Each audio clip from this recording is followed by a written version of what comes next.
Hello devastated poets, welcome to the tiny home that is this YouTube video.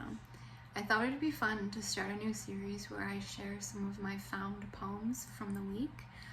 Well, maybe not every week because that's a lot of time and dedication, but maybe a few weeks out of the month, showing some of the poems that really affected me that I found on Instagram or on the internet or from a real book, if you remember what those are.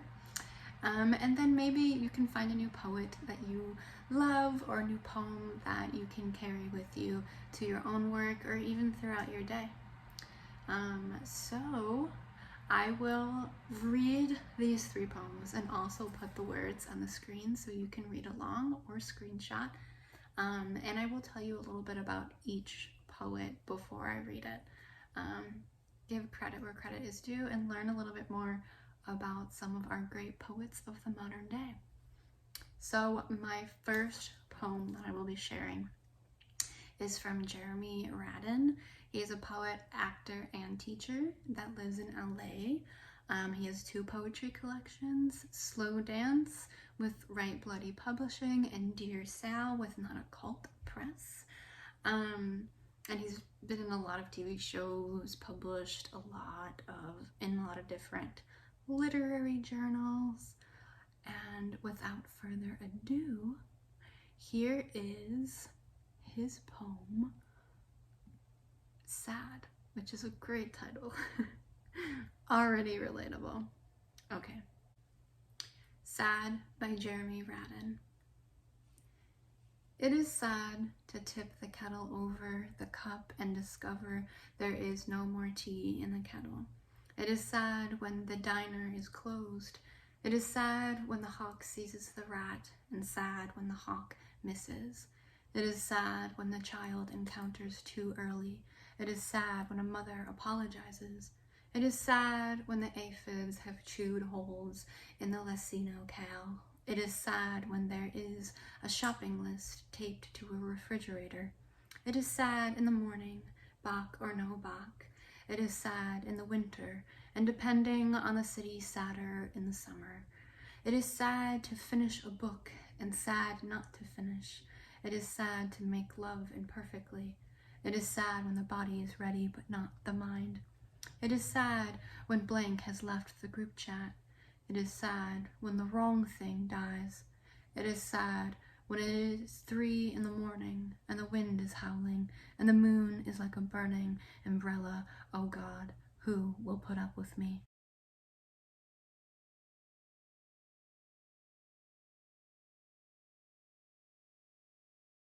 Our next poem is from my favorite poet of all time. If you watch any of these videos, you'll learn very quickly that I am an Ada Limon fangirl all the way. She is our current United States Poet Laureate and also sending one of her poems to space, which is one of the coolest things I've ever heard and has never been done before. So definitely look that up. What else can I say about Ada besides everything? She grew up in Sonoma, California, got her MFA from New York University, maybe you've heard of it, and has a multitude of poetry books. My favorite is Bright Dead Things, which came out in 2015 and was a finalist for the National Book Award. But her newest book, which is also incredibly beautiful, is called The Hurting Kind. And I think this poem is the opening poem for that one. But don't hold me to that, and don't judge me if I'm wrong. Okay. So this poem, I love this poem. This poem is one of my favorite ending lines in the world. So listen for it. Here is Give Me This by Ada Limon. I thought it was the neighbor's cat back to clean the clock of the fledglings, robins low in their nest, stuck in the dense hedge by the house. But what came was much stranger, a liquidity, moving, all muscle and bristle, a groundhog, slippery, and waddle thieving my tomatoes, still green in the morning's shade. I watched her munch and stand on her haunches, taking such pleasure in the watery bites. Why am I not allowed delight? A stranger writes to request my thoughts on suffering. Barbed wire pulled out of the mouth as if demanding that I kneel to the trap of coiled spikes used in warfare and fencing. Instead, I watch the groundhog more closely, and a sound escapes me, a small spasm of joy I did not imagine when I woke. She is a funny creature, an earnest, and she is doing what she can to survive. She is a funny creature, an earnest, and she is doing what she can to survive.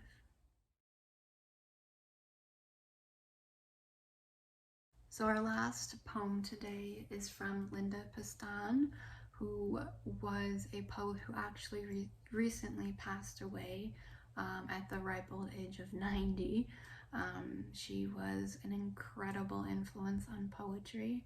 She was the poet laureate for Maryland and won a Dylan Thomas Award, a Pushcart Prize, a Bess Hawken Prize, and put out a large amount of poetry books, including PM AM, New and Selected Poems, Carnival Evening, New and Selected Poems, The Imperfect Paradise, just to name a few.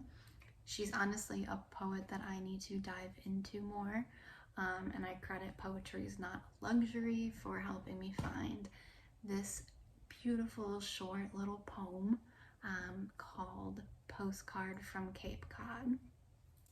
So here this one goes. Postcard from Cape Cod by Linda Pistan. Just now I saw one yellow butterfly migrating across Buzzard's Bay. How brave, I thought, or foolish, like sending a poem across months of silence and on such delicate wings. I think Linda would agree with me when I say this poem could be dedicated to anyone who's ever sent out a poem to be published, and let their, words and a little piece of their own soul fly out there in the cold, scary world. So yeah, those were the 3 poems that stuck out to me, and kind of I carried with me throughout my week, or even kind of stopped my weekly busyness to take in.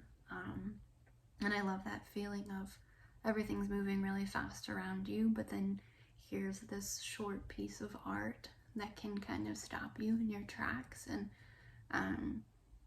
make you think about everything differently.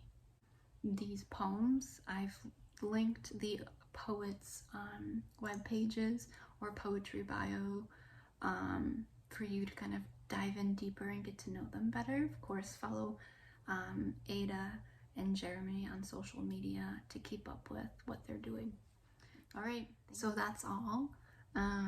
Definitely link any poems that stood out to you this week if you want us to any of us to read them, or maybe for it to be featured in my next found poems video.